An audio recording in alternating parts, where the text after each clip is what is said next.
பா. ரஞ்சித் தமிழ் சினிமாவின் தலைசிறந்த இயக்குனர். தன்னுடைய முதல் படத்தை 2012 ரிலீஸ் பண்ணார். அட்டகத்தினே அமோக வெற்றி, ஆர்ப்பாட்ட வெற்றி. அதுக்கப்புறம் மெட்ராஸ் எடுத்து வேறு லெவலில் கலக்கினார். அதுக்கப்புறம் நம்ம சூப்பர் ஸ்டார் ரஜினிகாந்தை வச்சு கபாலி மற்றும் காலா 2 படம் எடுத்தார். கபாலிக்கு மிகப்பெரிய ஒரு ஓப்பனிங், அப்படியே உல்டாவாக காலாவுக்கு ஓப்பனிங்கே இல்லை. ஸோ இந்த சர்க்கிளால் நம்ம பா. ரஞ்சித்தை எல்லோரும் கலாய்ச்சாங்க. ஆனால் அப்படிப்பட்டவர் நான் திரும்ப வந்துட்டேன்னு சொல்லுண்ணா அப்படின்னு சொல்கிற மாதிரி சார்பட்டா பரம்பரை எடுத்து வேறு லெவலில் தெரிக்க விட்டார். ஸோ அப்போவே அந்த படத்தை பார்த்த உலகநாயகன் கமலஹாசன் ரஞ்சித்தை கூப்பிட்டு வேறு லெவலில் பாராட்டி தள்ளிட்டார். அப்போவே ரஞ்சித்தை நம்ம உலகநாயகன் கமலஹாசன் அடிக்கடி சந்திக்க ஆரம்பித்தார். அப்போது ரஞ்சித் சொன்ன ஒரு கதை இருக்கிறது.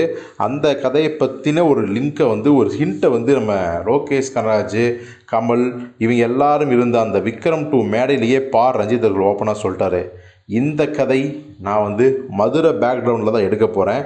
கமல் சார் மதுரை சைடில் கோட் சூட் போட்டு வந்தால் எப்படி இருக்கும் அப்படிங்கிறதையும் சொல்லியிருந்தார். அப்போது இந்த படம் எப்போ ஸ்டார்ட் பண்ணுவாங்கன்னு எதிர்பார்த்து ஏமாந்து போயிட்டாங்க. ஸோ இப்போ என்ன அப்டேட்னா, அந்த படம் மீண்டும் ஸ்டார்ட் ஆக போகுது. அதாவது பா. ரஞ்சித் அவர்கள் கமலுக்காக பண்ணிய அந்த ஸ்கிரிப்டை பவுண்டடாகவே முடிச்சிட்டாராம். இப்போ பார்த்தீங்கன்னா கிட்டத்தட்ட 2 படங்களை இயக்கிட்டு இருக்காரு. ஸோ அதை முடித்தவுடன் கமலை அமெரிக்காவில் வந்தப்புறம் அவரை நேரில் போய் சந்தித்து இந்த முழு கதையும் சொல்லுவாராம். கமலுக்கு ஓகே என்கிற பட்சத்தில் இந்த படத்தோட ஷூட்டிங்கை விரைவில் ஆரம்பிச்சிடுவாங்க. ஸோ அன்பறிவு படம் இருக்குது. அந்த படத்தை முடித்த உடனே கமல் அவர்கள் பா. ரஞ்சித்தோட டைரக்ஷனில் தான் நடிக்க போகிறாரு அப்படிங்கிற தகவல் இப்போவே கசிய ஆரம்பிச்சிருச்சு.